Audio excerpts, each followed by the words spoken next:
Doug Fleming, thanks for coming on the show, the Comfort, Peace, and Freedom podcast.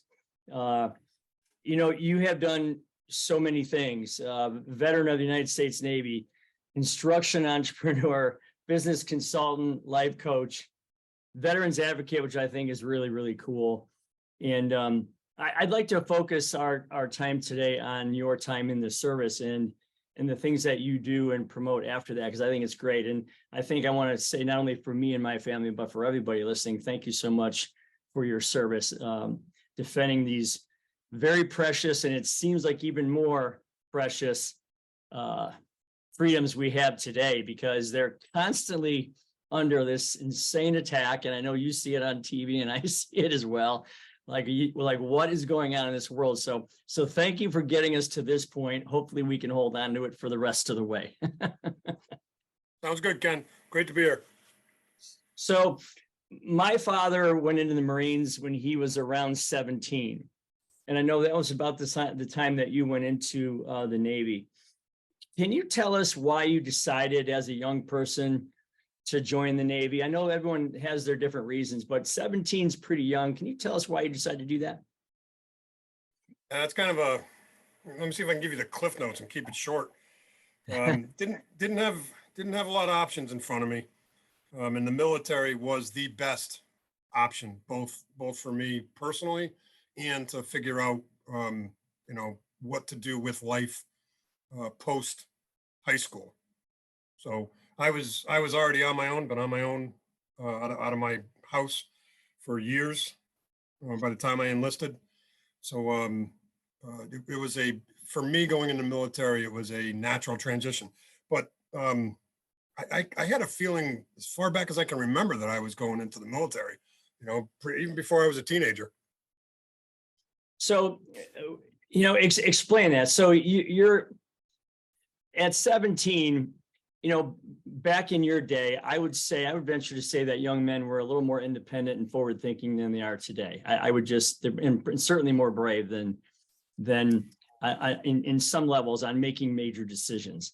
So what was it like to make that decision and say, okay, I'm just leaving this world behind and I'm going to go, like, did you have to move out of state to be stationed somewhere else? Well, there's another piece of that story that I got to kind of fill you in. I wasn't exactly an untroubled kid. I came from a broken home and a battered upbringing. I struggled through a lot of abuse from a very, very young age. And at the age of, I was 13, it kind of came to a head. And I left home. If you want to read my book, it's got a lot more detail in it, but that's kind of the crux of it. So I was on my own. I was blessed that a family kind of took me in, but I still had to pay my own way and figure out how to finish high school and survive, because the military is not taking you if you don't have a diploma.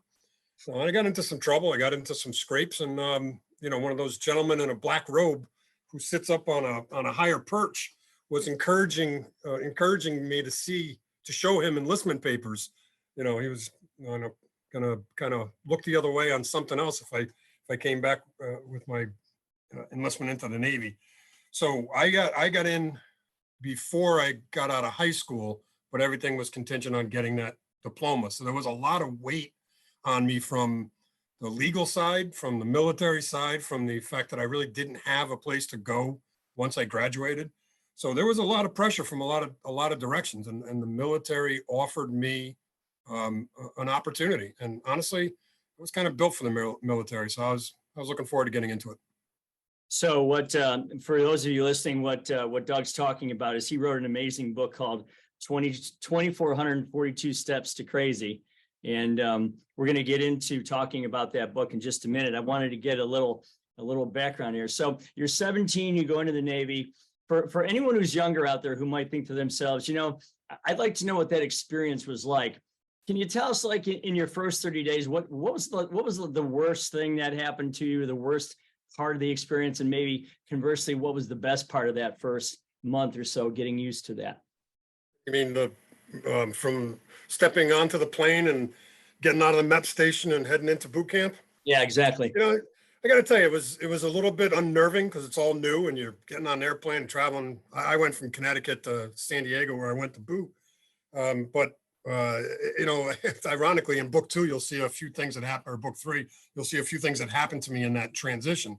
So it wasn't. I had more challenges with the outside world than I did inside the military community.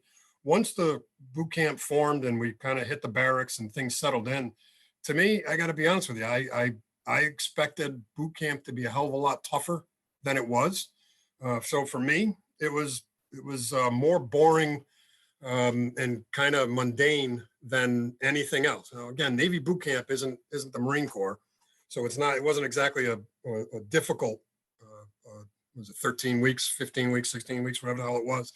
But in the same breath, I was appointed as commander of all the company while we were inside the barracks. So of course, one of my first experiences with suicide is about a month into boot camp. One of the guys in the barracks tried to kill himself with a Bic razor, slashed his wrists all to hell. So for me, boot camp was a walk in the park. Yet for one of my shipmates, it was just far too much to be yelled at and have to march around and push-ups and so on. And he tried to kill himself. That was my first exposure to a tremendous amount of blood and insanity in being in a position of being in charge of 80 men in a barracks. And so that, and again, this is interesting because for somebody out there who's going through what you have gone through in your own personal life up to that point, that obviously toughened you up to take that challenge on. What do you say to someone who's unsure about if they're tough enough to go into the service? I mean, maybe not so much that they want to hurt themselves, but what do you say to someone who's thinking about doing it and they don't know if they're cut out for it? Well, the biggest thing I would say is don't think months in advance. Think about the next task in front of you and accomplish that. Okay. At the same breath, think of what you're going to feel like when you've accomplished boot camp, for example, or a 2-year, 4-year, 6-year run in the military. It sets you up for success in many different areas. So many people struggle to get out of boot camp or get out of short-term or short timelines within the military, changing commands, doing different things inside the service. To succeed in it, for me at least, I've always gone back and said, I've got to take that first step. And the first step is always the hardest. Then once you get those steps going, you kind of fall into a routine and a rhythm. And once you get a few of the tasks under your belt, it's never as hard as we make it out to be mentally as to what it was, what we think it's going to be, mainly physically, getting yelled at and, trying to figure out how to shoot a weapon and do your job and tie ropes and march straight and seam straight and gig lines and all these things. They can be overwhelming, but if you take them one piece at a time and don't allow yourself to get overwhelmed, you can do it. So this is kind of the opposite of what I talk about a lot when I talk about seeing the future, seeing the vision, seeing what you want your life to look like. This is kind of the opposite. You're saying, it's one thing to chop it up into 12 months deployment or 12 months or whatever, 6 months or whatever the length of time is. But you're saying take it day by day or task by task versus trying to look too far ahead. Yeah, I was deployed for 2 years, 1 month on a 3-year, 2-month hitch on board the USS Dallas, SSN 700. If you ever saw the movie Hunt for Red October, I was on that boat. Oh, wow. But, cool. Yeah. But when we deployed, you broke these things down into whether it's port and starboard or 18-hour watch bill. You were on 6 hours, off 6 hours, or on 6, off 12. You broke it down into those simple watch station, then your post-watch station, then your sleep time, your meal time, and you focused on what you had to accomplish in that specific moment. If you tried to think about going underwater for 3, 4, 5 months, you kind of lose your mind. But in the same breath, we had specific targets. If it was a 90-day patrol, you knew that at the halfway point, 45 days, we would have steak and lobster. So you still got to look at the big picture, the exit strategy, the end point, the reason you're doing all these things. And you do have to break it down into phases, goals that you're going to achieve. But when you're trying to keep yourself from getting overwhelmed, they're like, how am I going to do this for 6 months, a year, 2 years? Remember, break it down into your day-to-day activity, and even break it down further to watch station, almost hour by hour, until you can get yourself into a rhythm and a routine and not worry about the end game. Do what you need to do today to meet your end goal. So amazing advice, especially for someone who's got some trepidation about what they're about to do. Now, you actually went underwater, you're saying. You were in a submarine. Oh, yeah. Yes, sir. Yes, That sir. that would have to believe, I mean, that would have to only add to the normal fears that somebody would have of going on a major ship or getting deployed somewhere to be underwater. Did you was there anybody when you were underwater, was there anybody that you kind of laid off your fear to, like, hey, let's get in this together, if we can kind of help each other, talk about sharing the goal or sharing that moment of, hey, let's get to the next level together here? Nope. I don't ever remember a conversation with somebody else where we said we were afraid. Okay. But it was certainly unspoken, because you knew, yeah, we were in Libya the first time. All right. And on my first deployment, we had 5 fires. And in a submarine, you don't worry about sinking. You worry about fires. Imagine closing your eyes and walking into a room, you can't breathe, and you've got to put out a fire that you can't see. So on my first deployment, I left Groton Sub Base, flew halfway around the world, met up with the boat in Diego Garcia. And then a couple days later, we cut loose from the tender and we're out deployed for, I think our first underwater run was 78 straight days. So when we shut the hatches and went under, there's no, there really isn't time to be afraid. But when you're staring at fires and the things that you do in the military, yeah, it can get pretty intense. But we never talked about it. I never talked about it, but you looked at each other and you kind of knew, like, this sucks, or Christ, I almost didn't make it back from that one. And honestly, 2 or 3 times I got pretty banged up in the Navy. It tried to kill me a couple of times, and I got a deep faith in the baby Jesus, in the spirit world. They pulled me out of it. Yeah. So the fear, I never really talked about it. I never talked about it until I actually started writing, until I became an author. Well, we're getting close to that, but since you mentioned fear, you talk about believe in faith over fear. Was there a lot of faith in going on underwater there? Was there a lot of faith in from you and all the other guys that were there? Like, hey, let's find a way to get ourselves through this that way? Yeah, when you're in the service, especially in the submarine community, you got 110, 120 guys in a steel tube underwater. Listen, you have to trust your guy on your right, your guy on your left, and the rest of the 108, 120 guys on that boat, that they're doing their job, and they're not going to sink you or, drop something on a metal plate and kind of give you away. It is high pressure, and I mean high pressure.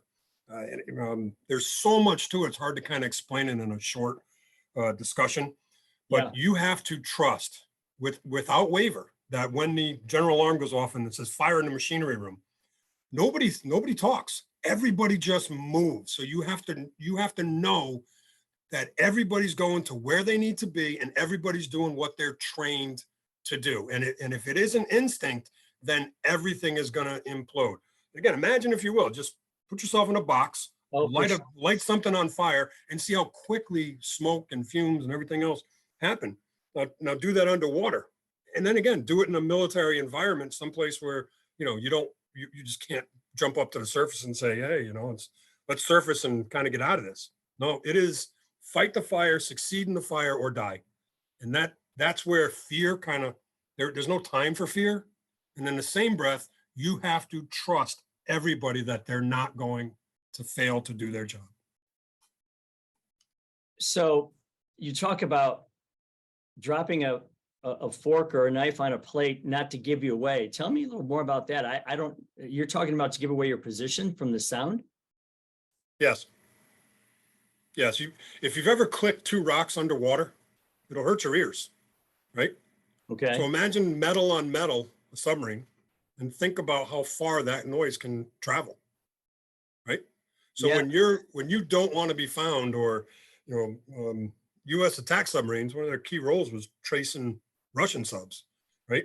You got to shoot the other subs before they launch their missiles. So you need to be extremely quiet. So you don't need somebody dropping a wrench on a metal deck. All right. You don't want to be giving your position away. Listen, if a whale farts, you can hear it. Trust me. Wow, I don't think, I'll bet you 99% of the people out there that think about submarines have no clue that that's part of the scenario, is being quiet, that quiet. No, we actually call it ultra quiet. It's when you shut off all the air and you turn off all the pumps and everybody goes quiet. We would go, and they're still doing it. All right. You'll go port and starboard, meaning 6 on, 6 off for months on end. And I mean months on end. What does that mean? That means for 6 hours, you're on watch, battle stations, and then 6 hours, you're in your rack. That's it. That's it for months and months on end while you're on patrol doing whatever it is you're supposed to be doing, whether it's an op box or, intel or, chasing a Russian sub. And you have to be quiet literally yourself as well, right? I mean, there's conversations allowed or there's not? Oh, there's conversations, but you're not talking at the volume you and I are talking. Wow. You're just not. Well, again, and even with today's events, the whole thing about being underwater, most people are having their conversations around the table about going underwater and the risk and the dangers and everything inherent with that. So again, all I can tell you is you're a brave human being for doing all that. I know this whole country thanks you for that. Can you tell me when you talk about,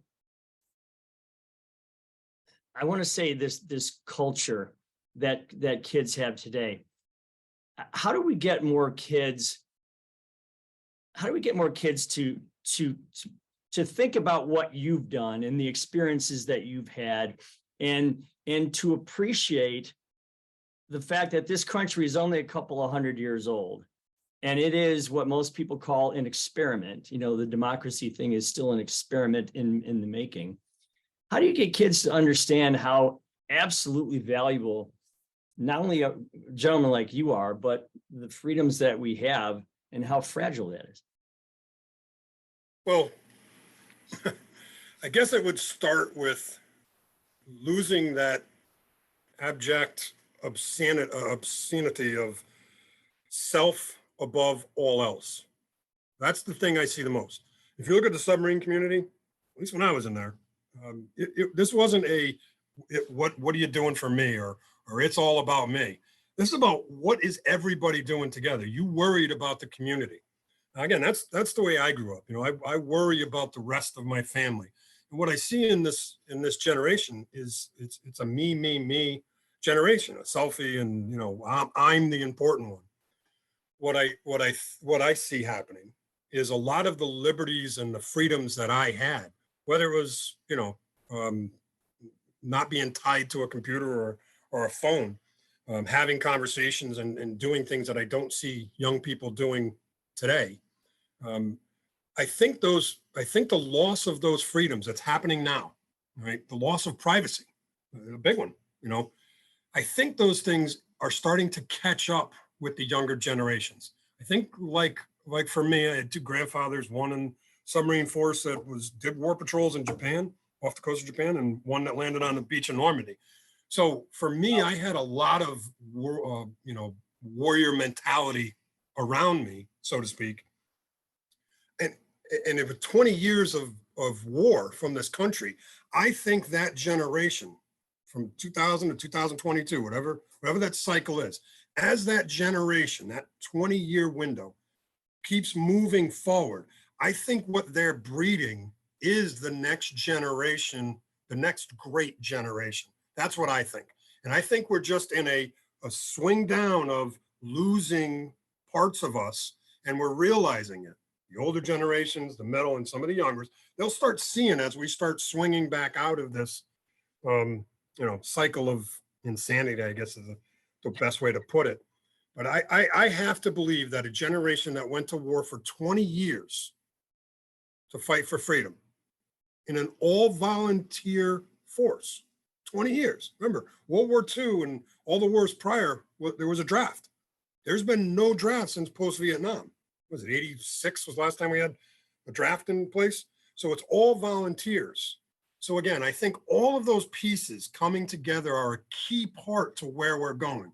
I have a deep, deep faith, and I have to believe that all of our veterans that have been doing this for 20 years, I believe they're like most veteran cycles will lead us into the next wave of good things. And again, like all things, things die and things have to end to have new things kind of come about, Ken. So I think that all the good stuff that we had, we kind of lost, but I firmly believe it's coming back. Well, God bless for that, because it's funny because I look at my 26-year-old daughter and her husband, and I think they have to look at what they see now on, politics and TV and whatever. And they have to say to themselves, okay, none of that even makes any sense. You have like multiple buildings that do the same thing, and you have multiple opinions that just seem completely backwards to reality, and spending $1 two different ways, and duplicity and all that other kind of stuff. And they look at it, and I'm thankful that you said that, because I'm hopeful too.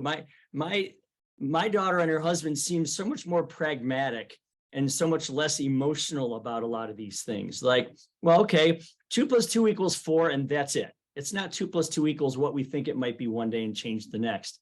And so I look at them and I think they're going to get into their governance time of their life, and they're going to say, no, we don't need 3 buildings to do one job, and we don't need this, and we don't need that. And we have enough intelligence now, and enough, I should say, technology to create efficiencies where we can streamline this. So I am hopeful, and I don't run into many people, Doug, who are hopeful like you. So I'm so glad that you are, because so many times you hear, oh, the next generation is worthless, and they all want this, and they all want to stay on their screens all day long, and they're not focused and whatever.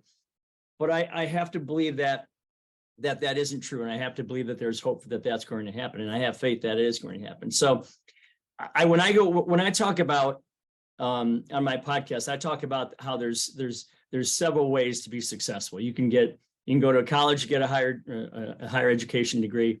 You can go to a tech school, a trade school. You can go right into the workforce, an apprenticeship, or you can go into the military. So the question I have for you there is there a path? Is it clear enough for somebody that goes into the military? That, because some people go in and they stay there for 30 years. Some people go in and they do their thing and they get out. Is there enough clarity there when you're going into the military that you can see your exit plan? Like, you can see the 2 possible exit plans, one being a career there and one being an exit and then going into something else? Yeah, Ken, I got to tell you, unfortunately, our military, the exit plan, while it's better than it was when I was in, still isn't where it needs to be. Ryan Landry has a podcast. This guy's got some great stuff.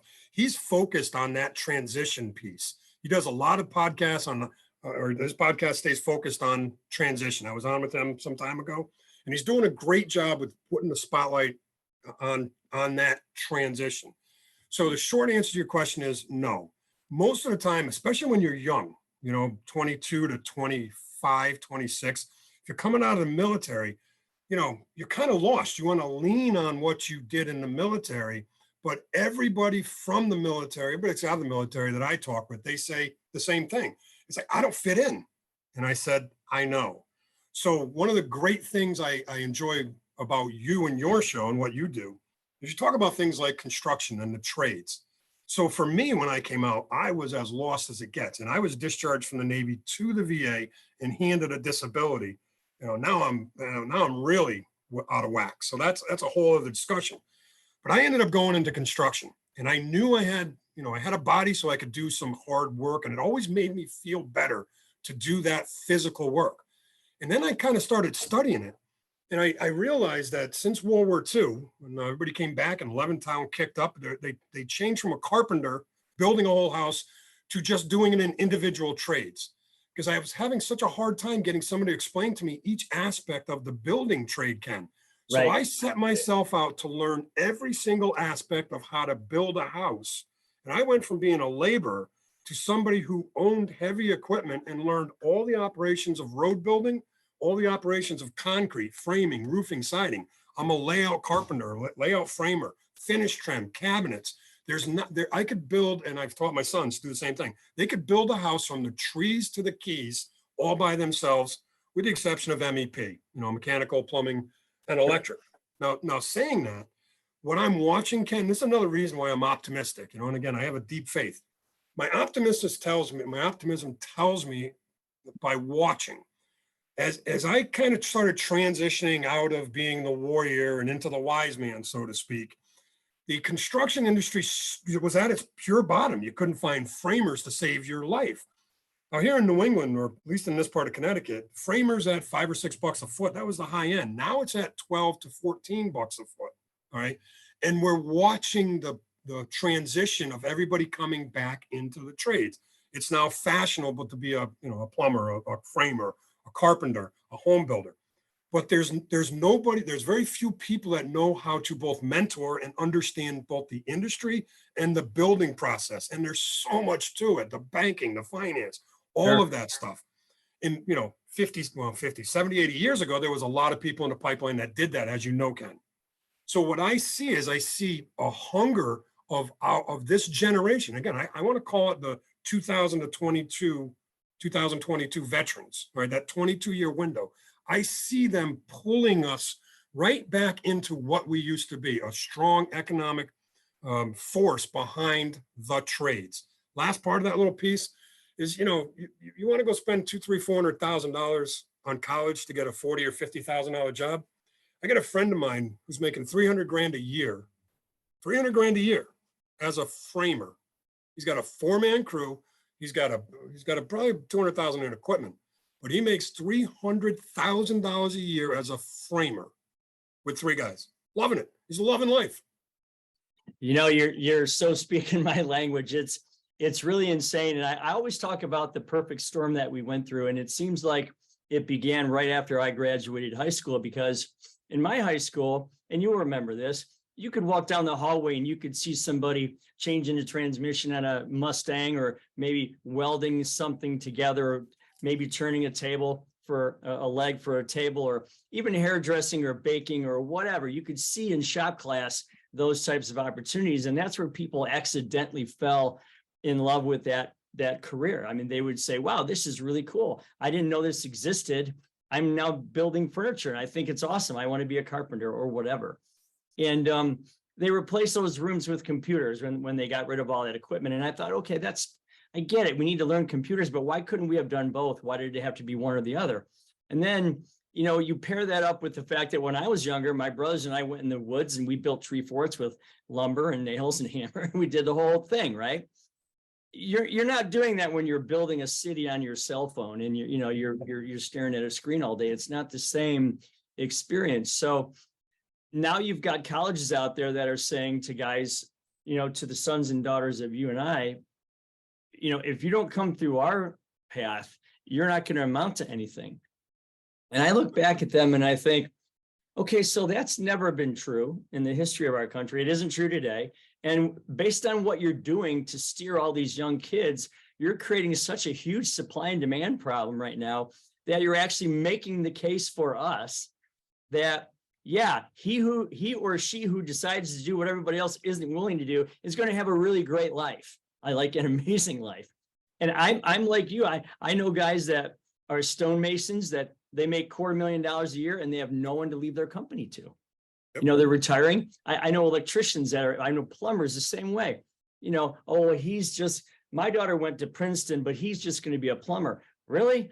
I know that kid. He's got 6 vans, 12 employees, and he's just murdering it right now. He's absolutely killing it. So there's this overall perception that I hope changes. And that's what I'm fighting to change, because, you and I both know that by the time you put your feet on the floor in the morning, getting out of bed, to the time you get to the office or church or school, you're crossing 10,000 blue collar jobs that are not only still out there, but viable and financially, rewarding and what have you. So yeah, we have to change that. So in your position, I put you in front of 10,000 parents in an auditorium. what do you say? I mean, what do you say to try to change that? Well, let's focus on what's going on right now. We've got veteran. My wife owns a construction company. I'm out. I've retired from all that. She owns a construction company where our oldest son, we got 6 kids. Our oldest son and our youngest son, they run it. John Paul's pushing, what's he, 40 now? And he runs all the equipment. He runs the jobs. He manages the whole thing, him and my wife. And our youngest son, who started out with, where did he go? Holy Cross. Okay, he was going to be a doctor.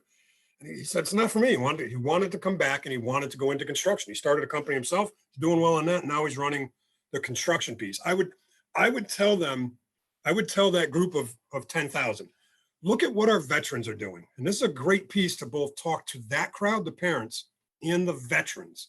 A lot of veterans that now come to work here, they get something happens that they don't expect.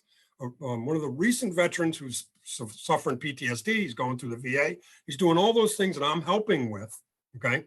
But at the same time, he stepped into construction for the first time in his life. He's out there digging ditches, banging nails, putting up walls, as we're doing, this is house construction and road building. Sure. And he's saying, I have never felt this way since I left the military.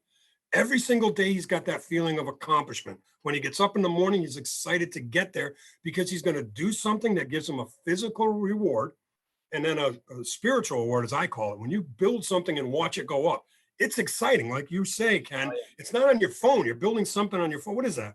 But when you can watch a house that you can see somebody living in, or you can build a road and you say, man, people are going to be driving 80 miles an hour down this road.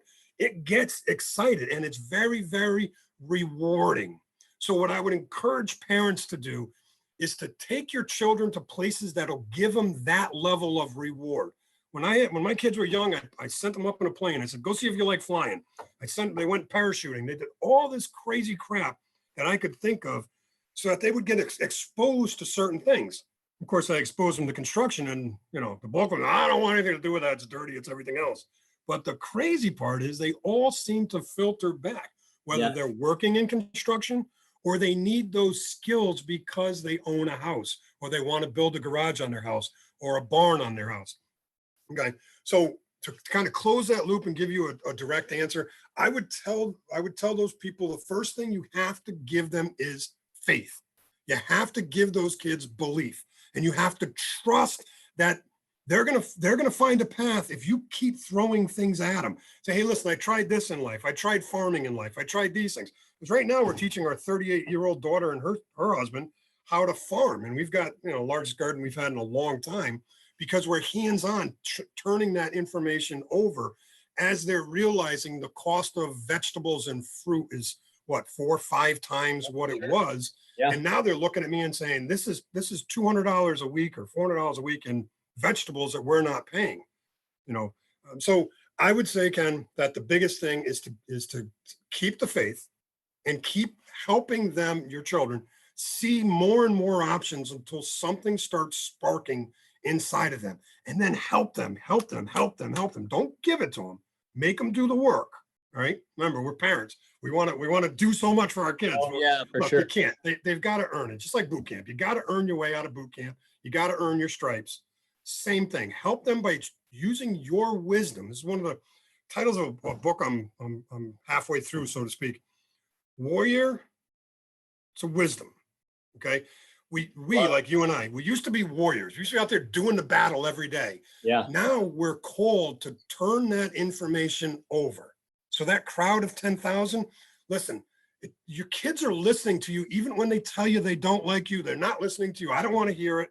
Keep telling them the wise stuff that you've learned so that when you do drop dead, it's still in their head, Ken.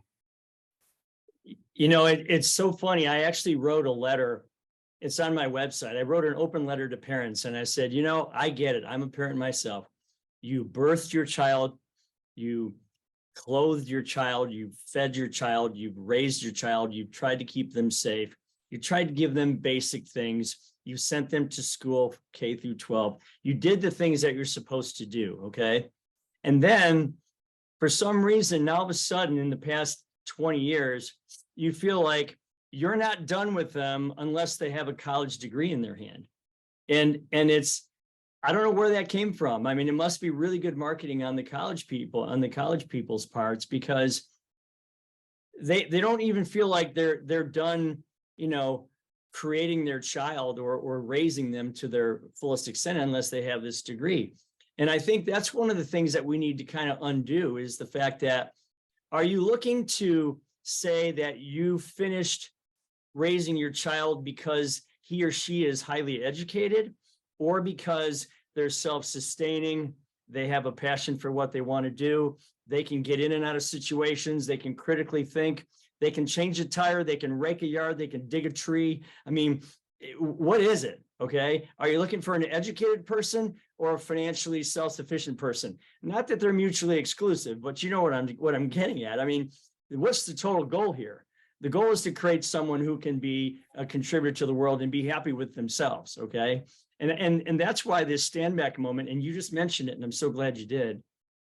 When I used to do landscaping, I'd be planting all these beautiful pine trees and moving these huge boulders into place and putting mulch and all that kind of stuff. And then at the end of the day, I'd lean back on my shovel and I'd look at that. And I actually named this the stand back moment. We'd stand back and we'd look at that and we go, holy shit, look at how cool that is. That's going to stand the test of time. That tree will be here 100 years. Right. And we all kind of like got this kind of goosebumpy thing. And then we're like, okay, on to the next one. Right. Let's go have a beer. But I mean, I don't think you get that in the 15th floor of some cubicle when you're trying to create something and you're not sure what you're a part of in this whole process. So thank you for that.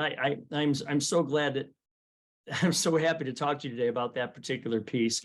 I'm going to get to the book, right? One more question, and then we're going to get to that. You said that you felt the need to be an advocate after the service, and you still do that, and that's fantastic. What services do you think are missing that you felt the need to volunteer and go do something like that? Yeah, that's a great question. And the shortest answer I can give you is watching my fellow veterans commit suicide. Wow. Like I had mentioned before, my first witness of attempted suicide was in boot camp. My first exposure to suicide was in the military. My next was shortly after I was discharged. A fellow vet committed suicide.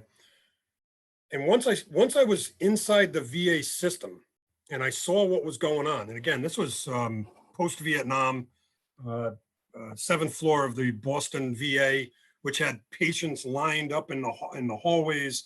Wow. And the feces was people were begging you to hold their hands. It was vile. And that's where I was going to get my disability rating.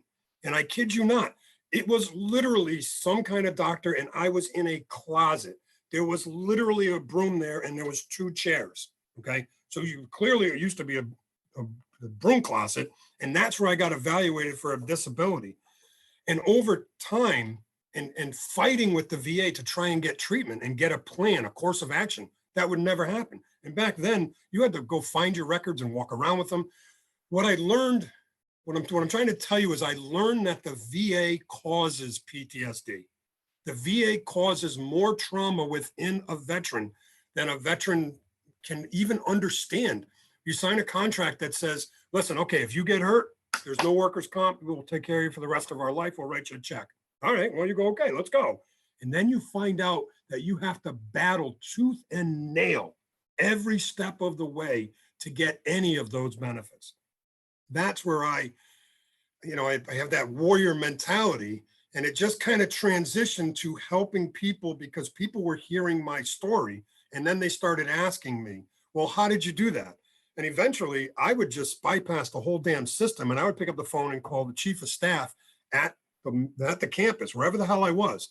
I was so tired of all the crap in between. I'd go right to the chief of staff and say, listen, here's the deal. I want answers. And I started getting results. And then I ended up going to vet force, which I lost on a bet to my uncle, who was a Navy SEAL, did 2 tours of Vietnam. And I spent 10 years in Washington, D.C., advocating for veterans entrepreneurship. Great organization, got some incredible laws passed. But I made a lot more connections. And at one point I had direct email and cell phone with the Secretary of VA. Quick example, a vet out in New York was shut out of the VA, couldn't get his meds. The guy was ready to commit suicide. I called the Secretary of VA. He had him in 2 hours, had him rounded up and back into the VA, and they took care of him. When you can get to that level, it's so much more helpful to say I'm an advocate. But in the same breath, Ken, you can't just do all these things. Like we're talking about kids and parents and all that. We've got to teach the veterans to take those steps. Ironically, a vet that I'm working with right now, for 3 weeks now, I've been telling him, you've got to move forward on your PTSD. You got to move forward on mental health. I'm watching him degrade. All right. Today, I picked up the phone and called the DAV directly and said, this guy's going to be calling you. And when we're done here, I'm going to where he's leaving work, and I'm going to put the cell phone in his hand to help him make that call.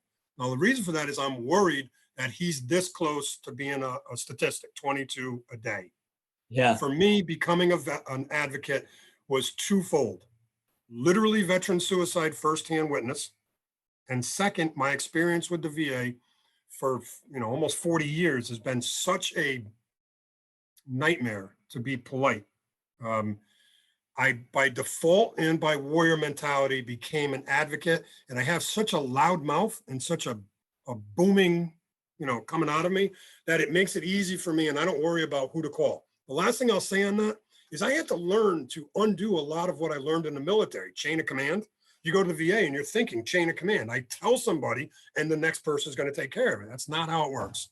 You have to fight tooth and nail. So you've got to learn to bypass the chain of command to go get things done. What I'm trying to teach veterans, a bunch of these things that I just spit out to you, and it's been eye-opening. Guys are like, there's no chain of command at the VA? Oh, well, there is, but just bypass it because it won't work.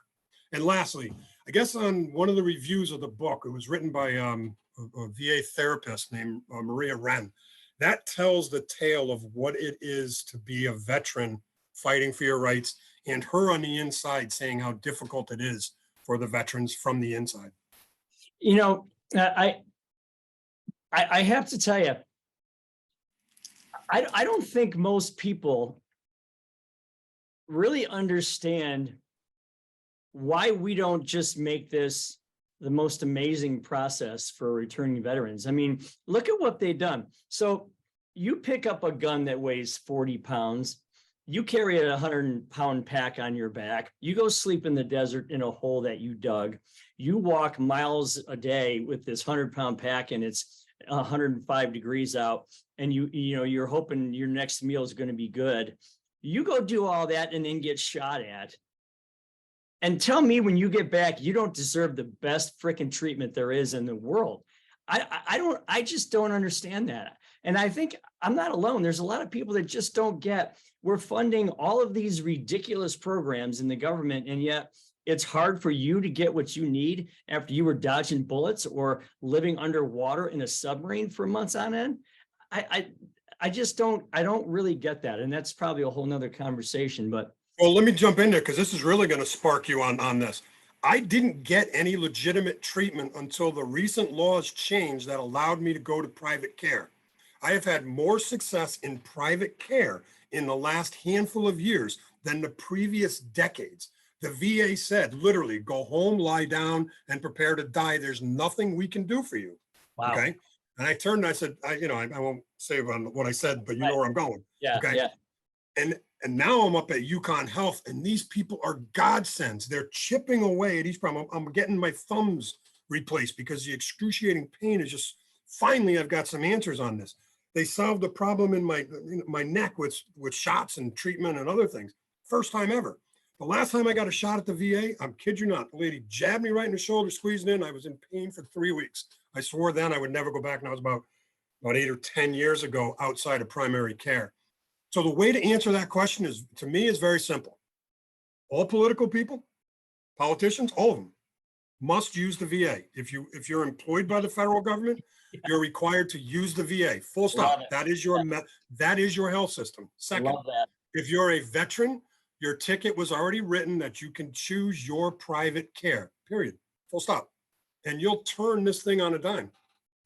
Yeah, that makes so much sense, because get those people up there, some of those narcissists, to actually go and use what you guys had to use, and watch how quickly that switch flips, right?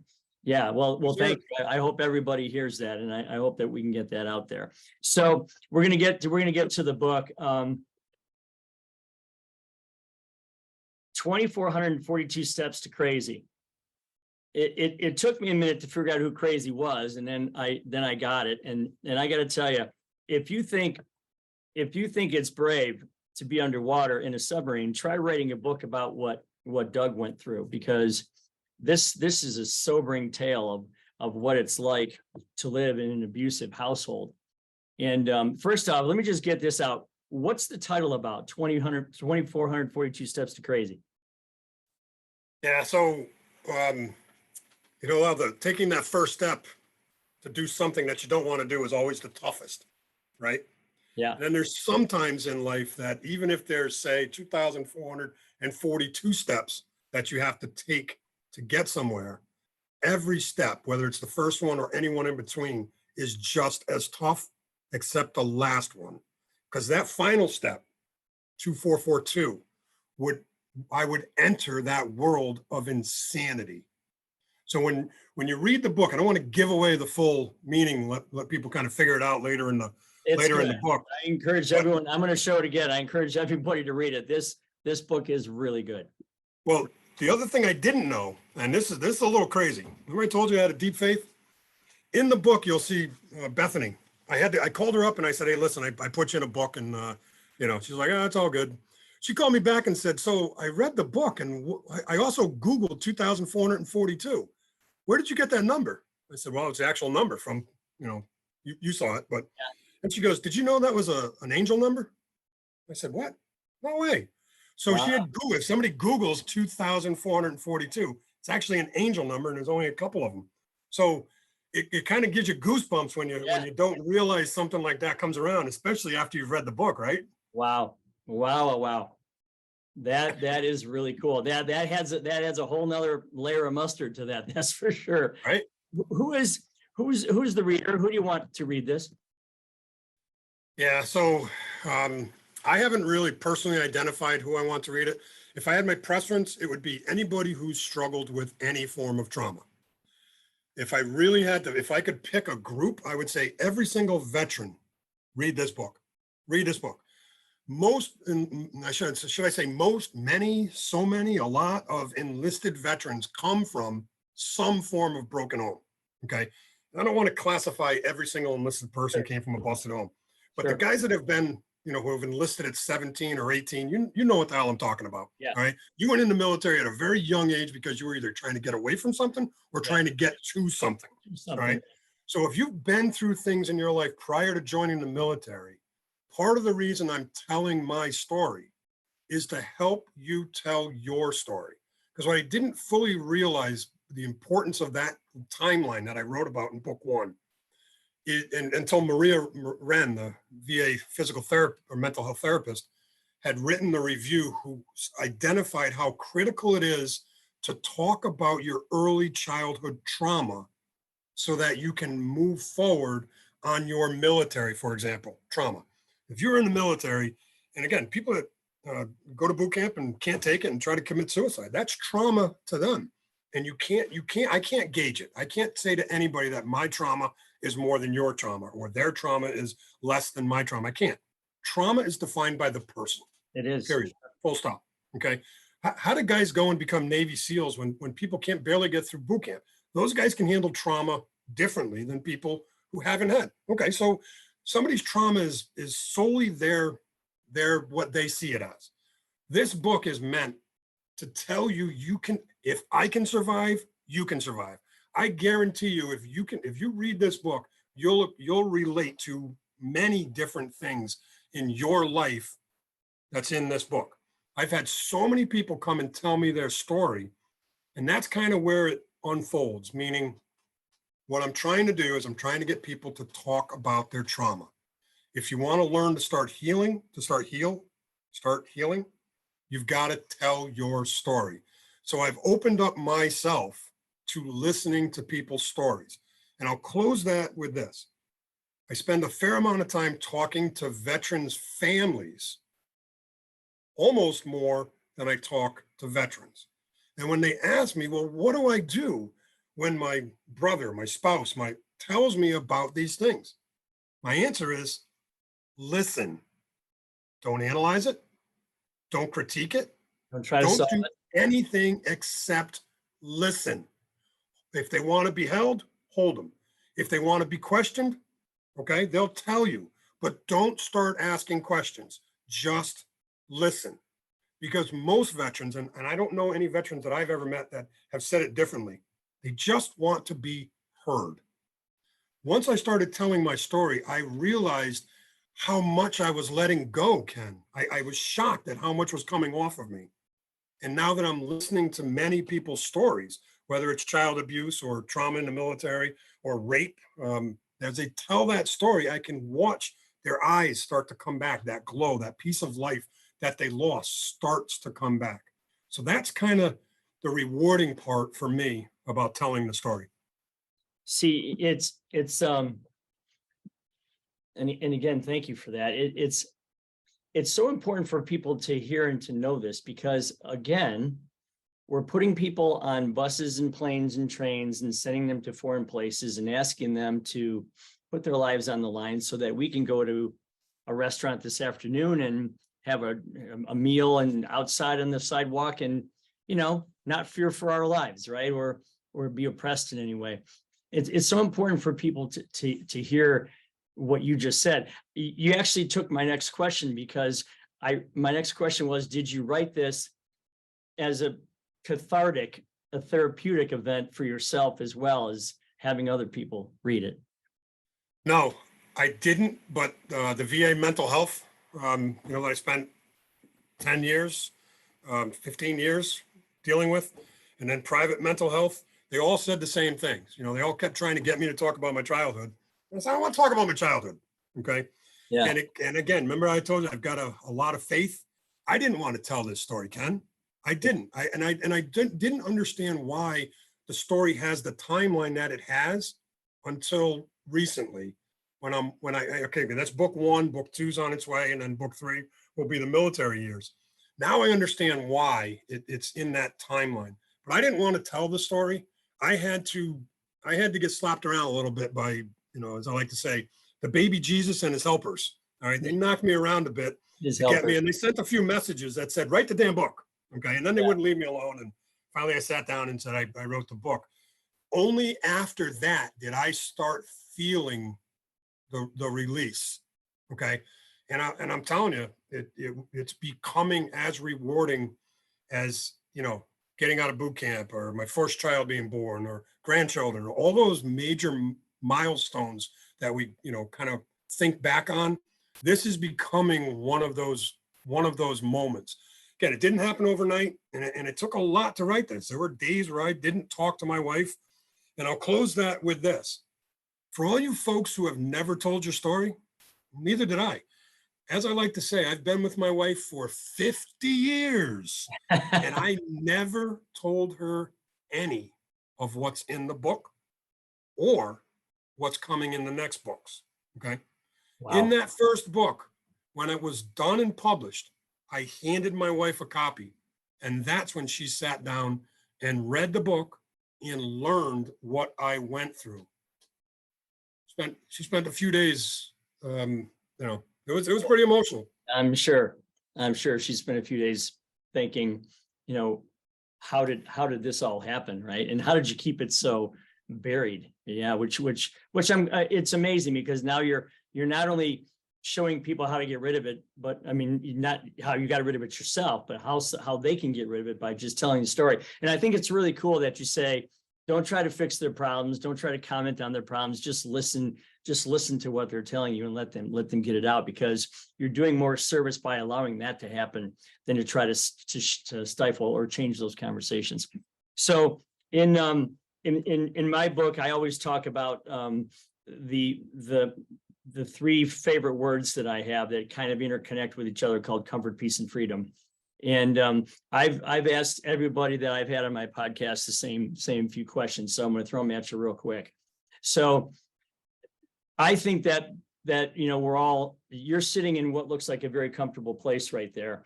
And you're surrounded by a lot of the cool things that make up your experiences, both in the military and in your life. So I think we should all be chasing our own version of what nirvana is. And I'm even working on a course for military vets to talk about how they can see their future.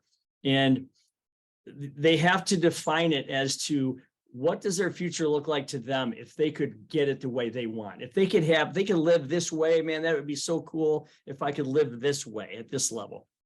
So I talk about comfort, peace, and freedom. So for you, sir, and again, I appreciate your time today. Where do you feel like you are your most comfortable? In the middle of nowhere with a lot of guns, no noise other than nature, and my wife. And Montana would be a great place. Wyoming would be a great place. No cell phones, no, nothing. Just completely left alone. Okay. That's where I am most comfortable. That's where I'm happiest, with my wife in the middle of nowhere. Of course, she's the opposite. She wants the kids and the grandkids, and so and I'm most comfortable not talking about me. And yet those are the two things that are in front of me that I must do, because I have to keep the faith, and I have to keep moving, because I'm here to help others. So then let's talk about this one, and let's try to make it a different one than you just did. So, because I really want to get this home. So there's a certain place to find peace. For me, it could be when I'm walking my dogs in the park, and like you said, it's super quiet, nobody's around, all I hear is nature. Or when I'm sitting on my boat and I can't see land anywhere all the way around me. Okay. I can't see land at all. That's a pretty cool spot. Or maybe when I'm on the golf course and it's just a perfect day, you know what I mean? And you got your buddies and you're just like, man, this is so cool. It's so peaceful. Where's peace for you? So, like you just said, fishing offshore, right? But it has to be through midnight, and you have to wait until the anticipation. Your lines are still in the water, the balloons are floating out there, holding the lines up. Your fishes are wiggling, trying to chase a tuna, and you can see the sun as it starts bouncing off of the stars, and you wait and you watch until you watch that sun just dance right across the waves, right past you, as you're at literally the crack of dawn. To me, that's a very magical moment, one that I enjoyed when I was in the military, all right, as we traveled a bit in surface. But once I started going offshore fishing, Ken, I got to tell you, that for me is a peaceful, purifying, cleansing moment. Love it. So you start at midnight and wait for the sunrise, is what you're saying? Yeah, when I go offshore, right, I'll make sure I get a nap, especially now I'm getting older, right? Got to get them naps in. I'll make sure I get that nap in so that I'm up from 2-3 o'clock in the morning until that sun comes up, anywhere from 4:30 off the East Coast to Gulf Coast is probably 7 o'clock or whatever it is. You're up so that you can watch it bounce off the ionosphere, right? Bouncing around up there until it dances right across the waves. It's just a magical time. So finally, what's freedom for you? Like, where do you say, you know what, this is really cool. This is where I feel like everything goes away. This is what freedom means to me, or where it means to me. Yeah, this one's gonna catch you off guard and surprise you a little bit. Freedom to me is when I've accomplished what I'm here to accomplish, and I get to go back to God. So when I'm done here doing all the things that I'm supposed to do, and I'm done helping my family and helping all the other vets, writing the books, when I'm done with those things that I'm here to do, and I can say, I did it, and God says, yes, you can come home, then I'm happy. Because to me, being back in heaven is peace. I couldn't have had a greater conversation with you today. It just blew me away. I'm humbled by what you've gone through and the things that you're doing, and I just so appreciate it. I would ask you what's next for you, but I mean, I already hear there's another book, and then there's another book after that. What else is going on in your world? So I do a lot of veterans work. We've got some guys jawing about reviving the vet force, maybe make it vet force 2, and getting a focus on passing new laws for, transitioning out of the military, getting the healthcare bills changed so that all veterans have the things we were talking about. Yeah. So I've got some guys that are starting to talk about those things. I've been asked to do a full-time podcast, but I like my privacy. I like kind of being to myself. Yeah. The things that I see as a calling that I've got to complete. I've got to write more books. I've got the second book in the Crazy series well on its way. I'm writing a book on hauntings, which again is tied to, it kind of all still goes back to that same thing about talking about your story. Sure. And I do consulting. I'm helping people with business, helping them structure it. I do a lot of mentoring, especially in the business space. I've learned a lot between banking and private finance and funding and capital and how to structure buying equipment and when to expand and when not to. And I really see the construction trade coming back aggressively. So I'm staying around it enough where I can help advise vets, especially disabled vets who fall under the Public Law 109-461 and want to work in a public or a federal sector. How to get into that program. Michelle, a retired colonel, used to run the CVE. It's now over at SBA. So I'm helping people go through the qualifying processes and verification processes and navigating, the government insanity.